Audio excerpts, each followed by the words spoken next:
어둠이 세상을 덮기 전 우주는 이미 존재했습니다. 빛이 태어나고 시간은 흐르기 시작했죠.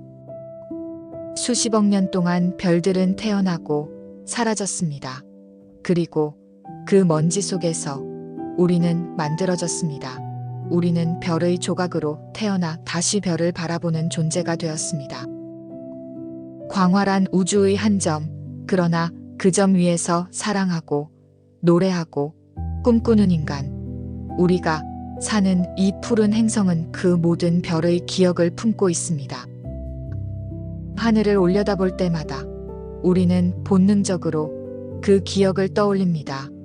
나는 어디서 왔는가? 그리고 어디로 가고 있는가? 코스모스는 그 질문에 대한 여정입니다. 지금 별의 이야기 속으로 들어가 보겠습니다. 우리의 이야기, 우주의 이야기로. 코스모스 제1장 우주 바다의 해안선. 우리는 지금 우주의 바다 해안선에 서 있습니다. 발 아래에는 익숙한 모래가 있고 그 너머에는 끝없는 미지의 바다가 펼쳐져 있습니다. 칼 세이건은 이 첫 장에서 우리가 얼마나 작은 존재인지 그리고 얼마나 멀리 나아갈 수 있는지를 이야기합니다. 코스모스는 존재했던 모든 것, 존재하는 모든 것, 그리고 앞으로 존재할 모든 것이다. 우리는 그 코스모스의 일부입니다. 별의 먼지로 만들어진 존재에 별의 심장에서 태어난 생명입니다. 우리는 우주의 바닷가에서 놀고 있는 아이들이다. 아직 바다의 깊이를 알지 못한다. 세이건이 전하고자 한 핵심은 겸손한 깨달음입니다. 우주 속에서 인간은 작지만 그 작음이 곧 아름다움입니다. 우주는 우리 안에 있다. 우리는 별의 물질로 만들어졌고 우주는 우리를 통해 스스로를 바라본다. 세이건의 말처럼 우주를 바라본다는 것은 곧 자신을 바라보는 일입니다. 우리가 하늘을 올려다보는 그 순간 우주도 우리를 바라보고 있습니다. 코스모스 제2장 우주의 생명. 우주는 단지 별과 행성의 집합이 아니다. 그 속엔 생명이 있고 그 생명은 우주의 목소리다.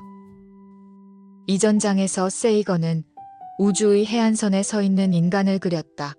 이제 그는 바다로 발을 내딛는다. 그 바다의 이름은 생명이다. 우리는 별의 먼지로 만들어졌고 그 별의 물질이 이제 생명이라는 형태로 깨어났다. 생명은 별들의 산물이다. 세이건은 지구 생명의 근원을 화학의 언어로 설명한다. DNA 속의 탄소, 단백질의 수소. 그 모든 원소는 한때 태양보다 큰 별의 심장에서 만들어졌다. 우리 몸속의 모든 분자는 오래전 폭발한 별의 기억을 품고 있다. 별의 죽음이 우리의 숨이 되었고 별의 불빛이 우리의 눈이 되었다. 진화는 우주가 스스로를 인식하는 과정이다. 세이건은 생명을 단순한 생화학의 결과로 보지 않았다. 그는 그것을 코스모스의 자기 표현이라 불렀다. 무생물에서 생물이, 단세포에서 인간이, 그리고 인간의 마음에서 우주에 대한 사유가 탄생했다.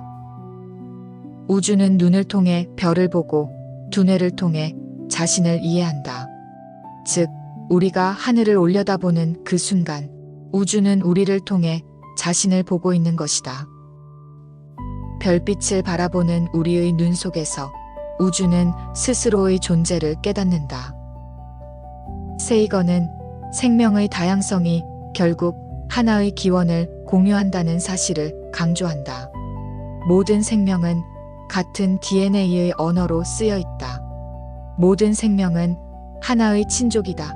우리의 뿌리는 다르지 않다. 우리 모두는 같은 별빛에서 태어났다. 세이건은 생명을 이렇게 정의한다. 생명이란 우주가 스스로를 느끼기 위해 만든 가장 섬세한 장치. 코스모스 제3장 지상과 천상의 하모니. 칼 세이건은 이 장에서 질서 속의 아름다움, 과학 속의 시를 이야기한다. 세이건은 이 장에서 케플러와 갈릴레이가 교회와 맞서 싸우던 시대를 떠올린다. 진실을 말하는 일이 신을 부정하는 것으로 여겨졌던 세상. 진실은 종종 이단으로 처벌되었다. 그러나 케플러는 포기하지 않았다. 진리를 추구하는 행위는 그것을 소유하는 것보다 더 가치 있다. 케플러는 완벽한 답보다 의심하고 탐구하는 과정 자체를 신성한 행위로 여겼다. 그 정신은 과학의 본질이 되었고 오늘날 우리가 별을 연구하는 이유도 거기에서 이어진다. 세이건은 말한다. 케플러가 들은 음악은 바로 인간의 이성이 만들어낸 첫 번째 교향곡이었다. 하늘의 질서를 이해하는 순간 우리는 그 질서의 일부가 된다. 우주를 이해하는 것은 곧 그 조화 속에서 자신을 듣는 일이다. 세이건은 말한다. 우주는 아직 들리지 않은 조화로 가득 차 있다. 우주의 침묵은 공허가 아니라 우리가 아직 듣지 못한 노래의 시작이다. 코스모스 제사장 천국과 지옥. 칼 세이건은 이 장에서 우주의 아름다움과 파괴의 이중성을 이야기한다. 그는 별의 탄생과 죽음, 해성과 화산, 그리고 인간이 느끼는 공포와 경이를 함께 노래한다. 우주는 잔혹하지만 그 잔혹함 속에서 아름다움을 창조한다. 태양은 생명의 근원이다. 빛과 열, 시간의 리듬은 모두 태양에서 비롯된다. 세이건은 태양을 천국의 불꽃이라 부른다. 그 불꽃이 없다면 지구의 생명은 단 하루도 버티지 못한다. 태양은 별이다. 그리고 모든 별처럼 언젠가 죽을 것이다. 그러나 그 빛의 수명 속에서 지구는 피어나고 진화하고 사랑을 배운다. 태양은 하늘의 신이 아니라 우주가 생명을 품기 위해 만든 거대한 화로다. 그러나 우주는 생명만 품지 않는다. 그 속에는 지옥 같은 세계들도 존재한다. 세이건은 금성과 화성을 예로 든다. 금성은 한때 사랑의 여신의 별이라 불렸지만 그 표면은 납이 녹을 만큼 뜨겁고 대기는 황산 구름으로 가득하다. 금성은 지옥 같은 아름다움을 지닌 곳이다. 천국도 불탈 수 있음을 보여준다. 그리고 화성은 붉은 먼지와 메마른 협곡이 남은 죽음의 행성. 그러나 세이건은 그 속에서 과거 생명의 흔적을 본다. 지옥의 잿더미 속에서도 생명의 기억은 사라지지 않는다. 해성은 인류에게 공포의 상징이었다. 갑작스레 나타나 세상을 불태울 듯한 꼬리를 남기며 사라진다. 하지만 세이건은 말한다. 해성은 죽음의 징조가 아니라 탄생의 씨앗이었다. 그 꼬리 속 얼음에는 탄소, 물, 생명의 재료가 담겨 있었다. 해성은 생명의 씨앗을 지구에 가져왔다. 하늘의 불은 파괴가 아니라 새로운 세계를 위한 서곡이었다. 세이건은 지구를 이렇게 묘사한다. 우리는 천국과 지옥의 경계 위에 살고 있다. 한편으로 지구는 생명의 낙원, 다른 한편으로 언제든 파괴될 수 있는 화산 행성이다. 세이건은 마지막에 이렇게 말한다. 우주는 친절하지도 잔혹하지도 않다. 그저 무심할 뿐이다. 그러나 그 무심함 속에서 우리는 의미를 찾고 사랑을 배우며 희망을 만든다. 천국과 지옥은 결국 같은 하늘 아래 있다. 그 하늘을 어떻게 바라보느냐가 우리의 세상을 결정한다. 코스모스 제5장 붉은 행성의 노래. 세이건은 화성을 가장 사랑한 과학자 중 한 명이었다. 그에게 화성은 꿈과 진실이 충돌하는 무대였다. 그는 마리너 탐사선의 사진을 통해 생명의 행성이 아니라 죽음의 사막을 확인했다. 화성은 한때 생명이 있었을지도 모르는 세계이며 아직도 어딘가에 그 흔적이 남아있을지 모른다. 생명은 사라졌지만 기억은 바람 속에 남아있다. 세이건은 지구와 화성을 쌍둥이 행성이라 부른다. 둘은 크기도 비슷하고 한때 물이 흐르고 대기가 존재했다. 그러나 화성은 균형을 잃었다. 온실 효과가 사라지고 대기가 식으며 바다와 생명은 사라졌다. 화성은 행성이 균형을 잃으면 어떤 일이 일어나는지를 보여준다. 화성의 침묵은 경고다. 우리의 행성도 언제든 그 뒤를 따를 수 있다. 세이건은 인류가 언젠가 화성에 발을 디딜 것이라 믿었다. 그는 그것을 정복이 아닌 귀환으로 보았다. 우리는 별에서 태어났고 이제 다시 그 별로 돌아가는 것이다. 언젠가 우리는 화성으로 돌아갈 것이다. 정복자가 아니라 생명을 지키는 존재로서. 우리가 우주로 나아가는 이유는 별이 우리를 부르기 때문이 아니라 그 별 안에 우리의 기억이 있기 때문이다. 세이건은 조용히 속삭인다. 만약 화성에 생명이 있다면 나는 그 존재와 악수하고 싶다. 우주 탐사의 목적은 발견이 아니라 존재의 외로움을 서로의 손으로 위로하는 일이다. 코스모스 제6장 여행자들의 이야기. 칼 세이건은 이 장을 탐험의 시작으로 시작한다. 인간은 본능적으로 미지의 세계를 향해 걸어가는 존재, 그 호기심이야말로 문명을 진보시킨 원동력이라 말한다. 세이건은 인류의 첫 우주 탐사를 현대의 항해기로 비유한다. 바이킹 탐사선이 화성의 표면에 착륙하던 순간, 그것은 인류가 별의 해안선을 처음으로 밟은 사건이었다. 우주선은 별의 바다를 항해한다. 바이킹, 보이저, 파이오니어. 이 모든 우주선은 인류의 이름 없는 손길을 싣고 우주의 어둠 속으로 나아갔다. 그 배에는 승객이 없다. 모든 인류가 그 항로 위에 있다. 1977년 세이건은 보이저 탐사선에 인류의 음악, 언어, 그리고 인사말을 담은 골든 레코드를 실었다. 그 안에는 바흐의 음악, 인류의 웃음소리, 그리고 55개의 언어로 된 안녕하세요가 있다. 세이건은 그것을 지구의 자기소개서라고 불렀다. 보이저 레코드는 인류 역사상 최초의 우주 외교 제스처였다. 우리는 혼자가 아니라는 말을 빛의 속도로 전하고 있다. 수천 년 뒤 누군가 이 보이저 레코드를 발견해 그 속의 소리를 들을지도 모른다고. 보이저는 지금도 태양계를 벗어나 별과 별 사이의 어둠을 항해하고 있다. 세이건은 말한다. 언젠가 우리는 다른 해안에서 온 여행자를 만날지도 모른다. 인류의 여정은 아직 끝나지 않았다. 우주는 여전히 우리를 기다리고 있다. 코스모스 제7장 밤하늘의 등뼈. 우리가 하늘을 처음 바라봤을 때 그곳에서 무엇을 보았는가? 하늘은 인간의 최초의 질문이었다. 고대인들에게 별은 신들의 거처였다. 그리스의 철학자들은 신화를 넘어 생각하기 시작했다.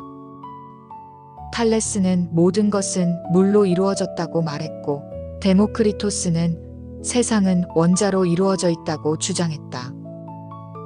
세상은 한때 신이 만들었다고 여겨졌지만 이제 우리는 그것이 원자로 이루어졌음을 안다. 세이건은 고대의 인간이 상상조차 못했던 사실을 알려준다. 그 밤하늘의 별들은 태양이다. 별들은 다른 태양이다. 우리 세계와 같은 멀리서 불타는 세계들이다. 이 한 문장은 인류의 우주관을 뒤집었다. 우주는 지구를 중심으로 한 무대가 아니라 수천억 개의 태양이 흩어진 거대한 바다였다. 우리는 하늘의 중심이 아니다. 그러나 그 하늘의 일부로 존재한다. 밤하늘의 등뼈, 그것은 은하수이자 인류의 기억이다. 세이건은 마지막에 이렇게 속삭인다. 별들은 우리를 부른다. 우리가 스스로를 파괴하지 않는다면 언젠가 그곳으로 나아갈 것이다. 제8장 시간과 공간의 여행. 제8장에서는 세이건이 시간과 공간의 본질을 탐구하며 우리가 우주 속에서 어떻게 흐르는 존재인지를 이야기합니다. 하늘을 본다는 것은 시간 속을 거슬러 올라가는 일이다. 빛은 유한한 속도로 이동하므로 우리가 보는 별들은 이미 오래전에 발한 빛이다.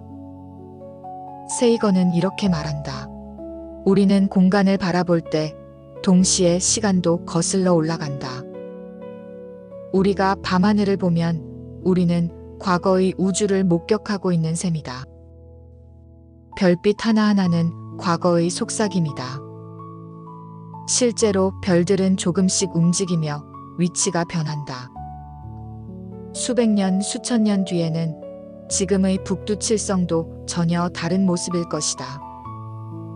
우리는 우주 속에서 매우 조그만 존재지만 그 작음 속에서 책임을 지닌 존재다. 지금 이 순간의 선택이 미래의 시간 속으로 계속 이어진다. 세이건은 경고한다. 우리가 남길 흔적은 영겁의 시간 속에서도 의미를 가진다. 우리는 별빛을 통해 과거의 우주를 보고 미래의 여정을 상상하며 지금 이 순간을 살아간다. 코스모스 제9장 별들의 삶과 죽음.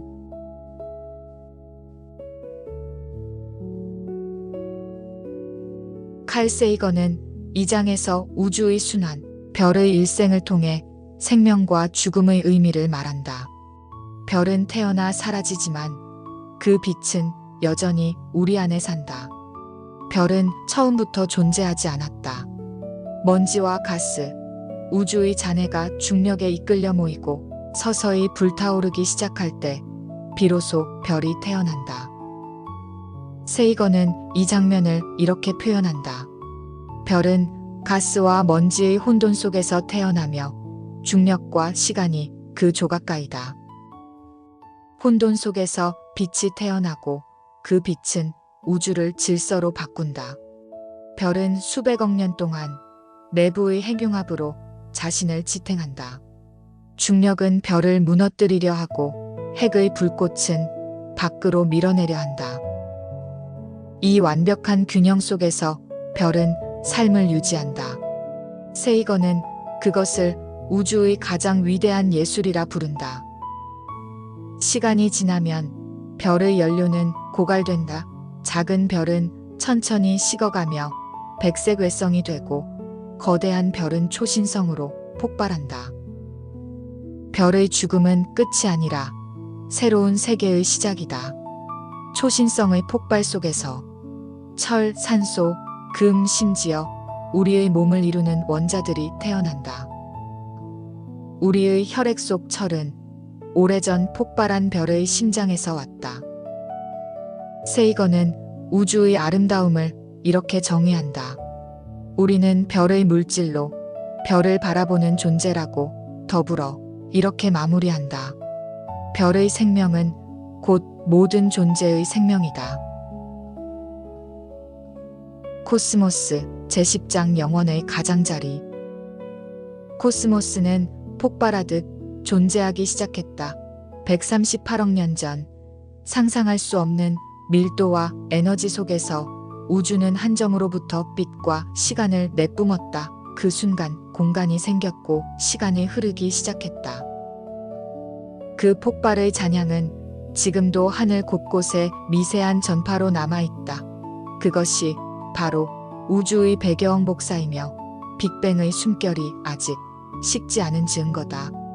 우리는 여전히 그 첫 울림의 메아리 속에 살고 있다. 허블의 관측 이후 인류는 알게 되었다. 은하들이 서로 멀어지고 있다는 사실을. 우주는 팽창하고 있으며 은하들은 시간의 이정표다. 우주는 여전히 태어나고 있으며 그 끝은 아직 아무도 보지 못했다. 시간은 흘러가는 것이 아니라 우주가 스스로 펼쳐지는 과정이다. 세이건은 코스믹 캘린더를 통해 138억 년의 우주 역사를 1년으로 압축한다면 1월 1일 빅뱅이 일어났다. 9월에 태양과 지구가 생겨났고 12월 31일 밤 11시 59분 56초에 인류가 출현했다. 우주의 역사 속에서 인류의 존재는 겨우 마지막 4초의 반짝임일 뿐이다. 이 짧은 순간이 우리에게 겸손을 가르친다. 우주의 시작을 이해하려는 그 욕망은 인류의 존재의 이유이자 아름다움이다. 우리는 언젠가 사라지겠지만 우리가 남긴 질문은 영원히 빛날 것이다. 코스모스 제11장 기억의 지속. 칼 세이건은 이 장에서 기억을 우주의 생존 본능으로 바라본다. 별의 먼지 속에도 인간의 세포 속에도 기억은 이어지고 있다. 기억은 시간을 넘어 존재를 계속 쓰게 하는 펜이다. 세이건은 말한다. 모든 세포는 4개의 알파벳으로 쓰인 지침서, 즉 하나의 도서관이다. DNA는 생명이 남긴 첫 기억 장치다. 그 안에는 40억 년의 진화의 이야기가 담겨 있다. 모든 생명은 이전 생명의 기억을 복사하며 살아간다. 별은 DNA로 기억하지만 인간은 언어로 기억한다. 책은 시간을 묶는 사슬을 끊는다. 언어는 생각을 남기고 책은 시간의 벽을 넘어 미래의 사람들에게 말을 건넨다. 이것이 바로 문명이다. 글자는 인간이 만든 두 번째 DNA이다. 세이건은 말한다. 기억의 지속은 곧 생명의 지속이다. 우리가 존재하는 이유는 누군가의 기억이 우리 안에서 이어졌기 때문이다. 유전자는 생명을, 언어는 생각을, 사랑은 감정을 전한다. 기억은 형태를 바꿔가며 생명을 이어간다. 별 역시 기억을 남긴다. 별의 폭발이 남긴 먼지 속에서 새로운 별과 행성이 태어난다. 죽은 별의 재가 새로운 세계를 낳는다. 세이건은 기억을 우주의 근본 구조로 본다. 우주는 망각하지 않는다. 그 모든 흔적은 다음 세대를 위한 재료가 된다. 세이건은 마지막에 이렇게 말한다. 우주는 우리 안에 있다. 별은 우리를 만들었고 우리는 별의 기억을 다시 말하고 있다. 코스모스 제12장 은하의 수호자들. 칼 세이건은 이 장에서 묻는다. 우주에 우리만 있다면 얼마나 많은 공간이 낭비된 것인가? 별 하나하나마다 그곳에도 누군가의 하늘이 있을지 모른다. 1977년 인류는 보이저 탐사선에 황금 음반을 실어 우주의 바다로 띄웠다. 그 안에는 지구의 언어, 음악, 아이의 웃음소리, 그리고 세이건이 직접 작성한 인사 메시지가 담겨 있었다. 이 음반은 광활하고 경이로운 우주 속에서 우리의 희망과 선의의 상징이다. 그 메시지는 별과 별 사이를 떠도는 인류의 첫 편지였다. 세이건은 세티, 즉 외계 지성체 탐사를 인류 문명의 새로운 사명으로 본다. 별들 사이의 지성을 찾는 일은 곧 우리 자신을 찾는 일이다. 라디오 망원경은 매일 하늘을 향해 귀를 기울인다. 아직 대답은 없지만 그 기다림 자체가 희망이다. 응답이 없다는 건 아직 대화가 끝나지 않았다는 뜻이다. 우주는 참으로 거대한 곳이다. 별빛 속에는 아직 쓰이지 않은 이야기들이 있다. 코스모스 제13장 누가 지구를 대변하는가? 우주 속에 떠있는 하나의 작은 점, 그 점 위에서 모든 사랑과 전쟁, 모든 믿음과 의심 그리고 모든 인간의 역사가 일어난다. 칼 세이건은 말한다. 그것이 여기다. 그것이 우리의 집이다. 그것이 우리다. 우리가 가진 유일한 세계 그 이름은 지구다.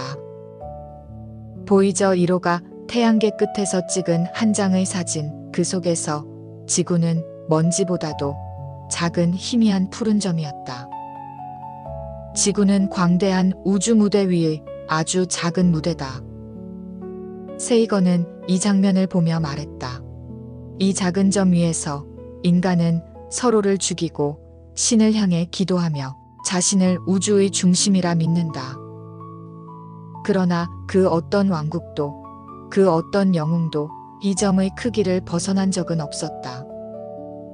우리의 행성은 연약하다. 우리는 그것을 지켜야 할 책임이 있다. 우주는 우리를 벌하지 않는다. 우리가 스스로를 벌할 뿐이다. 세이건은 인류의 미래가 선택에 달려있다고 말한다.